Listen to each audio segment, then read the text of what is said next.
Cześć, witam Was serdecznie w kolejnym odcinku z cyklu filmów na naszym kanale Dolnośląskie Miody, gdzie staram się odpowiadać na Wasze najważniejsze pytania.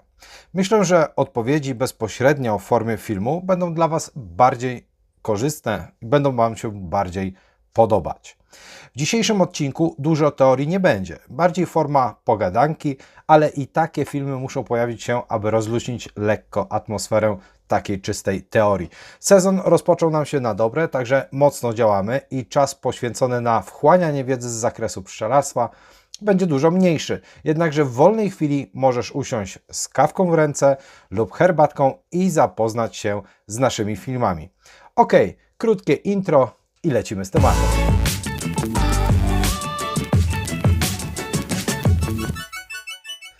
Jeszcze raz cześć, ja nazywam się Marcin Sajnuk, jestem technikiem pszczelarzem i prowadzę własną gospodarkę pasieczną na terenie Dolnego Śląska. Prowadzimy działalności związane z pszczelarstwem na szeroką skalę, a dokładnie propagujemy oraz uczymy innych, jak żyć w zgodzie z zapylaczami i dbać o nasze środowisko. Zapraszam osoby oraz firmy zainteresowane tematami. Mamy na ten rok przewidziany szereg szkoleń ekologicznych z ochrony środowiska. Poruszamy w nich tematy takie jak na przykład zapylacze, rośliny miododajne, produkty pochodzenia pszczelego oraz automatycznie certyfikujemy takie firmy, które czynnie współdziałają w ochronie środowiska. Zajmujemy się lokowaniem pasiek na terenach miejskich, a także terenach uprzemysłowionych, jak i przydomowych pasiekach na obrzeżach miast, aby tak naprawdę chronić też ten nasz świat i uświadamiać ludzi, jak to w ten prosty sposób i przyjemny sposób można to zrobić. Koniec autopromocji, lecimy do naszego tematu dzisiejszego spotkania. Pierwsze pytanie od kolegi: to takie proste. Kolega ma taką nazwę, to takie proste, fajnie. Dolnośląskie Miody. Jaki jest tego powód, że każdy pszczelarz nie wszystko mówi? No zacznę tutaj może, kolego, od początku. Napisałeś, że od 15 lat zabierasz się do pszczelarzenia. Szukasz w swojej okolicy pszczelarza, który na samym początku spróbowałby Ci pomóc. Okej, bardzo dobry kierunek, myślę, że w porządku, każdy powinien w tą stronę właśnie iść. Jednak opiszę Ci na swoim przykładzie. Wcześniej w filmach już wspominałem o tym, że moja droga do pszczół była spontaniczna, potem leciały kłody, padały mi tak naprawdę pod nogi, ale człowiek się podnosił i szedł dalej. Jeśli chodzi o osobę pszczelarza, tak, to musisz rozgraniczyć dwie grupy ludzi. Przynajmniej ja to tak sobie podzieliłem. Są ludzie, którzy mają to coś, czyli pasję do tego, co robią i traktują pszczelarstwo jak hobby. Na początku każdy tak Ci powie i każdy tak Ci odpowie, jak zadasz pytanie, dlaczego, skąd się wzięło, kim jesteś i tak naprawdę dlaczego zostałeś pszczelarzem. Tak, na początku miałem hobby, zainteresowanie tematyką pszczelarską i to wszystko skłoniło mnie do tego, że zostałem pszczelarzem. Zgodzę się z tym w 100%, jednakże z biegiem czasu mentalność człowieka jest taka, że zawsze dąży, aby w życiu było łatwiej, wygodniej i prościej, a w dzisiejszych czasach w sumie to zawsze tak było. Jeśli ktoś posiadał pieniądze i władzę, specjalnie podałem to w takiej kolejności, to miał życie łatwiejsze i bez problemu. Mówię tutaj o sytuacji, kiedy człowiek się o to oczywiście nie martwi, tylko po prostu ma, czyli stały przypływ gotówki, jakąś tą swoją pracą zarabia i wszystko się zaczyna układać. Z doświadczenia powiem Ci, że pszczelarz hobbysta także staje się taką osobą, która chciałaby w życiu mieć łatwiej. Myślę, że zrozumiesz, co mam na myśli, jak i inni słuchacze. Także teraz przejdźmy do tej drugiej grupy ludzi, która pszczelarstwo wiąże z pracą, która przynosi zyski, jest dochodowa i walczy z konkurencją rynkową. Standardowo w każdej prowadzonej działalności nastawionej na zyski człowiek walczy z konkurencją. Oczywiście zaznaczam wszystkim, że nie każdy ma takie podejście i nie można mierzyć wszystkich jedną miarą, jednak z moich obserwacji wynika, że po prostu taka jest kolej rzeczy. Może ja jestem jakiś inny, nie wiem, może odstaję od ogółu, ale jestem dosyć otwarty i lubię dzielić się tym wszystkim, co wiem, z innymi osobami. Oczywiście także też to się wiąże w jakiś stopniu biznesowo, więc myślę, że tutaj jesteście w stanie to wszystko zrozumieć. Ok, wracając do tematu, ta grupa ludzi inaczej patrzy na nowego kolejnego pszczelarza, na przykład w okolicy. Po prostu patrzy jak na potencjalną konkurencję rynkową. Jak to w każdym biznesie bywa. Zakładając różnice w tych dwóch grupach społecznych, sam widzisz, jak nakreśla się schemat, od kogo dostaniesz odpowiedź, a od kogo nie. Oczywiście na całokształt wpływają jeszcze inne czynniki, takie jak styl bycia człowieka, jego otwartość na przykład na kontakty, ufność drugiej osobie, albo patrząc przez pryzmat na przykład czas, który musi poświęcić na przekazanie Tobie informacji. Jest jeszcze kolejna ważna rzecz, o której mało kto mówi tak naprawdę, a powinno się też jakby głównie zwracać na to uwagę. To jest to, że chodzi o tą stronę, która chce się uczyć, czyli na przykład, tutaj mówię w cudzysłowie, o Twoją osobę. Zaznaczę, że osoba, która szuka swojego nauczyciela, mentora, musi także wykazać się zaangażowaniem w to, co chce robić.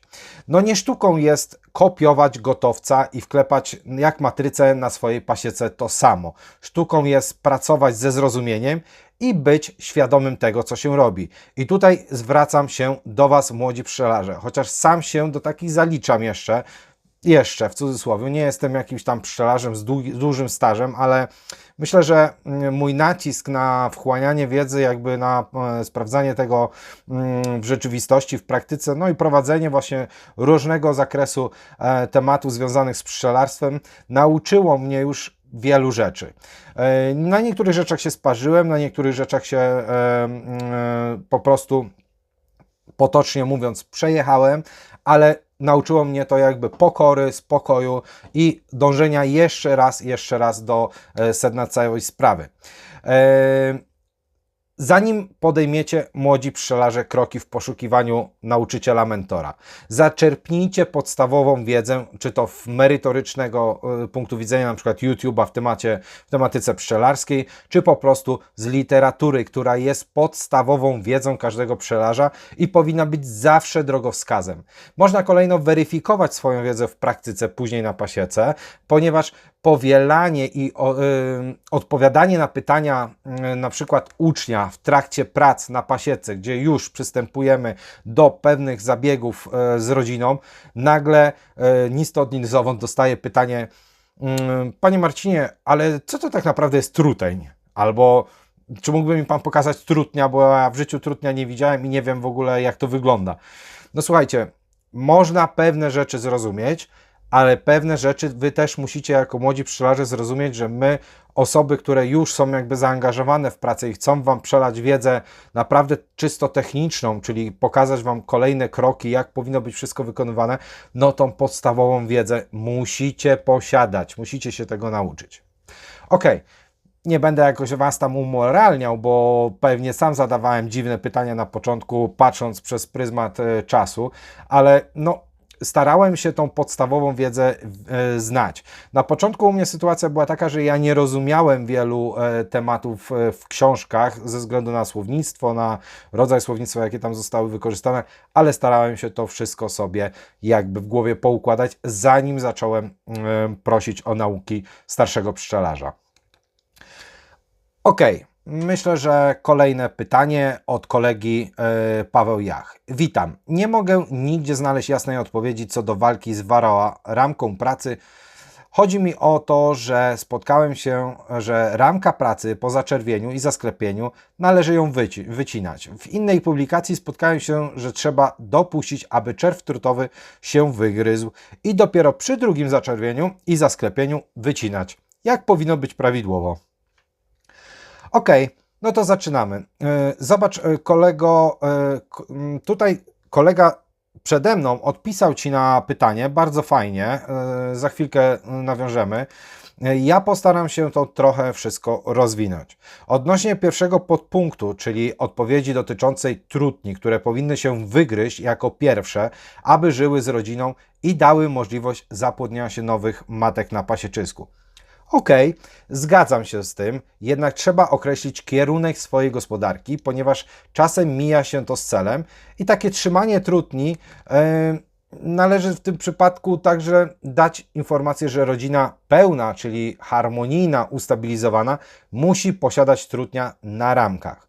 Nie ma możliwości, aby rodzina była normalna, stabilna w przypadku, kiedy trutnia brakuje w 100%, czyli nie mamy tam ani jednego osobnika. Taka rodzina wykazuje zachowanie nerwowe, jest niepewna i rozchwiana. Należy o tym pamiętać i nie doprowadzać do sytuacji, aby w rodzinie pszczelej nie było ani jednego trutnia. No, tutaj pomijam temat wczesnowiosenny, gdzie te trutnie dopiero się wygryzą, bo to jest faza rozwojowa rodziny pszczelej, więc kolejne etapy muszą nastąpić, ale w pełni sezonu na przykład nie może być takiej sytuacji, że wszystkie trutnie zostaną wycięte z ula.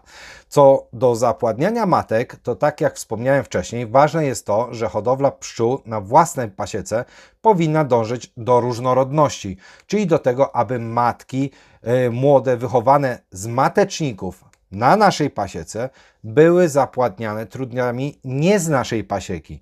Inaczej sprawa się ma, kiedy kupujemy matki z innej hodowli i zapładniamy je na własnej pasiece trutniami ze sprawdzonych naszych rodzin. Tutaj należałoby jeszcze omówić linię pszczół, aby nie tworzyć dziwnych krzyżówek pszczelich, ale w początkowej fazie pracy z pszczołami temat dla pszczelarza jest raczej nieosiągalny. Także musimy podsumować sobie nasze działania związane z matkami i zapładnianiem oraz pochodzenia matek i kolejno, czy taką operację w ogóle potrzebujemy wykonywać na naszej pasiece.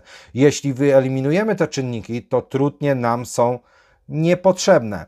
Zachowując równowagę w ulu pozostawiamy kilka osobników, a resztę kasujemy, aby minimalizować ryzyko rozwoju samic Varroa destructor na naszej pasiece. Jeśli chodzi o podpunkty numer 2, czyli to także z tym się zgodzę, jednak trzeba wziąć sytuacje, które są niezależne od pszczelarza. Na przykład migracja pszczoły między ulami, dostęp pszczoły dzikiej i schemat leczenia oraz odporność pszczół na działanie leków przeciw Varroa. Tutaj nawiązuję do tematu zaleczenia rodziny późną jesienią, aby przygotować tą rodzinę na nowy sezon. Kolejnym czynnikiem jest także schemat rozwoju rodziny pszczelej oraz bardzo ważnym naukowo potwierdzonym czynnikiem jest na jakich ulach, na jakich dennicach i na jakich ramkach oraz jaką metodą prowadzone są pszczoły. Jedne metody są bardziej korzystne dla rozwoju Varroa, inne mniej, a niektóre praktycznie zmniejszają ryzyko do zera. Pamiętaj, że nie prowadzimy pasieki w warunkach sterylnych, to znaczy pod pełną kontrolą i nie jesteśmy czasem w stanie przewidzieć pewnych sytuacji. Więc w takim przypadku najlepszym rozwiązaniem jest minimalizowanie ryzyka i zapobieganie rozwojowi Varroa, a dodatkowo możliwość leczenia odpowiednimi środkami w odpowiednim czasie. Założenie super wyleczenia rodziny na jesień to jest tak zwane zapobieganie i wykorzystanie środków leczniczych. Założenie dobre, ale tak z ręką na sercu ilu pszczelarzy wykonuje na przykład flotację bądź badania osypu na 1 dm kwadratowy na dennicy w cyklu leczenia, a ile jeszcze na przykład pozostało nam tej warozy na naszej pasiece. Oczywiście można to zrobić posiadając kilka, może nawet kilkanaście uli dla własnego spokoju, ale mam odmienne zdanie, jeżeli chodzi o te badania. Sprawa na co dzień wygląda tak, że robi się procedurę leczenia, nie będę rozpisywał się jaką, bo tych procedur jest wiele i są różne sposoby. No i jeżeli rodzina jest zachowana w sile, na przykład na wiosnę, to jest wszystko ok. Jeśli nie, to wymaga po prostu naszej interwencji i działań. Biorąc pod uwagę to, co powiedziałem, moje zdanie jest takie, że za wszelką cenę w fazie wiosennego rozwoju należy ograniczyć możliwość rozwoju Varroa w rodzinie, a to wiąże się z tym, że po prostu wycinamy czerw trutowy na maksa. W filmie, gdzie omawiam Wam cykle rozwojowe Varroa destructor, znajdziecie go w naszym kanale, na naszym kanale. Tam pokazuję różnice w ilościach odchowanych samic zdolnych do ponownego składania jaj. Zakładając, że pozostawiamy na przykład 20% samic poprzez nieusuwanie czerwiu trutowego w rodzinie, w kolejnej fali rośnie to lawinowo. Myślę, że w kolejnych odcinkach, gdzie będziemy omawiać Varroa Destructor, pokażę Wam wykresy, jak czarno na białym widać populację samic, która może przejąć kontrolę nad rodziną pszczelą w bardzo krótkim czasie.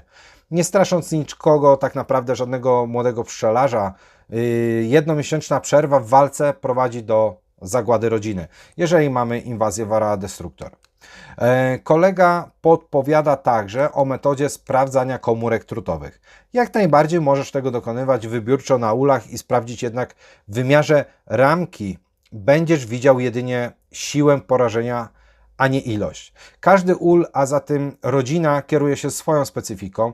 W jednym ulu waroza będzie na krawędzi ramki pracy w dużej ilości, w innym będzie w centralnej części ramki pracy. Wymiennie trzeba by było odsklepić wszystkie trutnie, wszystkie komórki trutowe na jednej stronie ramki od strony gniazda i zrobić analizę każdej z kolei.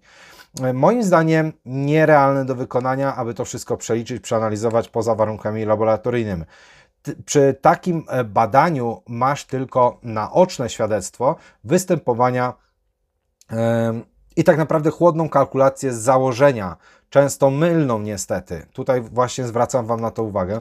Przypadek na przykład, kiedy odsklepiasz kilka komórek w miejscu, gdzie nie ma porażenia, i zakładasz, że Varroa nie ma u Ciebie w ulu, czyli nie podejmujesz kolejnych kroków, jeżeli chodzi o leczenie pszczół. O miejscu preferowanym przez Varroa Destructor do składania jaj, czyli rozwój samic przez samicę, to kolega trafnie zasugerował najchłodniejsze miejsce w ulu, czyli skrajne ramki. Omawiam to wszystko w filmie dotyczącym cykli rozwojowych Varroa Destructor. Kolego Tadeuszu, dzięki za szybką reakcję i odpowiedź dla naszego młodego kolegi pszczelarza. Zachęcam tym samym także do kolejnych odpowiedzi, które możemy w późniejszej części rozwijać i omawiać bardziej szczegółowo. Z niektórymi odpowiedziami będę się zgadzał, z niektórymi będę stawiał delikatne kontry do polemiki poprzez jakieś tam moje doświadczenie i obserwacje, ale ogólnie dzięki Tadeusz za podpowiedź. Bardzo fajnie, że bierzesz czynny udział w oglądaniu naszych filmów i odpowiadasz naszym kolegom, młodszym pszczelarzom na zadawane pytania. Trzecie pytanie jest od kolegi Huberta Koling. Czy już możemy zacząć wiosenne leczenie kwasem mrówkowym? Takie pytanie zadał Hubert. Cześć Hubert. Uśmiechnąłem się, ponieważ Huberta znam osobiście i zapoznały nas tak naprawdę pszczoły.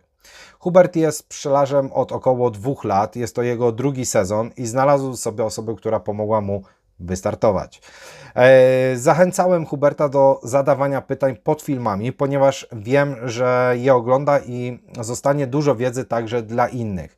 Poniekąd filmy właśnie na samym początku były nagrywane dla osób właśnie takich jak Hubert i są nagrywane nadal i myślę, że będą nagrywane jeszcze długo. Aby ułatwić Wam dostęp do merytorycznej wiedzy w temacie pszczelarstwa. Ok, Hubert, odpowiadam na Twoje pytanie. Oczywiście, że tak, jak najbardziej. Pszczoły należy leczyć. Ja tutaj z Hubertem mam umowę, że pszczoły mają być prowadzone metodami jak najbardziej zbliżonymi do naturalnych, aby czerpać z tego jak najwięcej zdrowia w możliwy sposób. Hubert posiada 2 rodziny, które widzieliście na naszych filmach, są ulokowane na pasiece przydomowej, tak naprawdę w ogródku obok domu w gęstej zabudowie. Były z nimi małe przygody, które możecie tam zobaczyć na odcinkach z zeszłego roku, ale udało nam się wszystko opanować, sytuacja jest ok. Rodzinki przezimowały, rozwijają się pod okiem dociekliwego pszczelarza. Jak wspomniałem we wcześniejszych filmach, leczenie kwasami organicznymi są to metody sprawdzone, które dają oczekiwane efekty, kiedy wykonujemy je zgodnie ze sztuką. Hubert używa parowników słoiczkowych, takich jak pokazywałem Wam w filmie o poddawaniu kwasu mrówkowego. Zapraszam do oglądania film, znajdziecie na naszym kanale. Hubert, pamiętaj, żeby wykonywać zabiegi cyklicznie i w odpowiednich dawkach. Dawki muszą być odpowiednio zwiększone w przypadku zwiększania się ilości osobników w ulu. Pamiętaj kolejno o dobrej wentylacji, aby pszczoły mogły ustabilizować środowisko ulowe. Czwarte pytanie od kolegi B. Harmer. Witam serdecznie. Co się robi z wyciętym czerwiem trutowym? Przetopić? Może coś poradzisz? Pozdrawiam, Marek Sondej. Marku, metod jest wiele i wszystko tak naprawdę zależy od Ciebie, co z tym zrobisz. Powiem Ci na swoim przykładzie, co ja robię oraz co można jeszcze innego zrobić. Kiedy ja usuwam ramki pracy, czyli po prostu wycinam je nożem po 4 ścianach od środka i zostawiam pustą ramkę do zabudowy. Taki plaster trafia do transportówki plastikowej. Plastikowej, ponieważ tam wycieka sobie z tego jeszcze mleczko, pokarm i tak dalej. Transportówka szczelna, plastikowa. Zabieram takie wycięte plasty. Z racji tego, że mieszkam pod miastem i w okolicy po sąsiedzku moja babcia posiada kilka kur oraz mój syn prowadzi sobie hodowlę drobiu ozdobnego, czyli kurki jedwabiste oraz przepiórki, taki plaster kładę na płasko na trawniku i kurki sobie wydziobują larwy trutnia, czyli czyste białko jako pożywienia. Nic się nie marnuje. Wosk wyczyszczony, osuszony do magazynu i wytapiam w chwili przetapiania wosku na własny użytek. Zwróć uwagę, że szkoda taki wosk wyrzucać, po prostu. Jest to tak zwana dzika zabudowa, czyli forma czystego wosku w ulu. Nie jest ona skażona mieszankami woskowymi pochodzenia z węzy, czyli nie jest mieszana z woskiem niewiadomego pochodzenia. To jest czysty wosk wytworzony przez nasze pszczoły. Tak to odbywa się u mnie. Inne metody, na przykład pozyskiwania larw trutnia dla produkcji specjalnej esencji odżywczej dla człowieka. Temat bardzo popularny na Ukrainie, w Rosji, z którym się spotkałem osobiście. Ogólnie na wschodzie nic się nie marnuje, a co za tym idzie, jest to bardzo duże źródło energii dla człowieka w czystej postaci. Ok, i myślę, że ostatnie pytanie w dzisiejszym odcinku od kolegi Bartłomieja, który jest pszczelarzem w Danii. Dzień dobry. Na wstępie chcę nadmienić, że taki kanał istnieje. Przeglądałem już kilka filmów i zainteresował mnie odcinek z odkładami. Sam utworzyłem swój pierwszy odkład na 5 ramkach w sobotę. Ul jest norweski, ramki 6 mm dłuższe niż wielkopolskie. Tak się składa, że dodałem ramkę węzy. Pszczoły obsiadają wszystkie uliczki na tych ramkach, ale nie zainteresowały się odbudową ramki z węzą. Tutaj w nawiasie pochodzenie węzy produkcji firmy Łysoń. Natomiast zajmują się budowaniem na górze, czyli nad ramką tych ramek, pod płytą powałki. Ponadto matka jest z 2017 roku, czyli dosyć stara. No, ma już 5 lat, 4-5 lat prawie.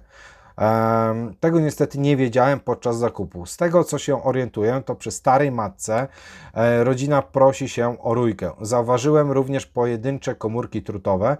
Pogoda nie jest aż taka zła, słońce świeci od czasu do czasu, pszczoły latają już przy 8 stopniach Celsjusza. Wczoraj nosiły pyłek przy 12 stopniach Celsjusza, dzisiaj było maksymalnie 10, a do południa kropił deszcz, ale nie nosiły pyłku. W czym może tkwić problem? Stara matka, węza, czy może jeszcze coś innego? Serdecznie pozdrawiam, PS Pszczelarze w Danii. No hej, witam Cię bardzo serdecznie i od razu nasuwają mi się dwie podpowiedzi. Jeśli chodzi o niechęć do odbudowy węzy, myślę, że sytuacja nie dotyczy producenta węzy, ponieważ także używam u siebie na pasiece plastrów węzy Łysonia. Nie ma z tym problemu, jednak zwracasz uwagę, że budują pod powałką dziką zabudowę dosyć intensywnie. Podaj mi proszę, z jakiego materiału jest wykonany ul, jaką masz dennicę i najważniejsze, zmierz dystans między dolną częścią powałki, czyli tą spodem, a górną częścią beleczki ramki.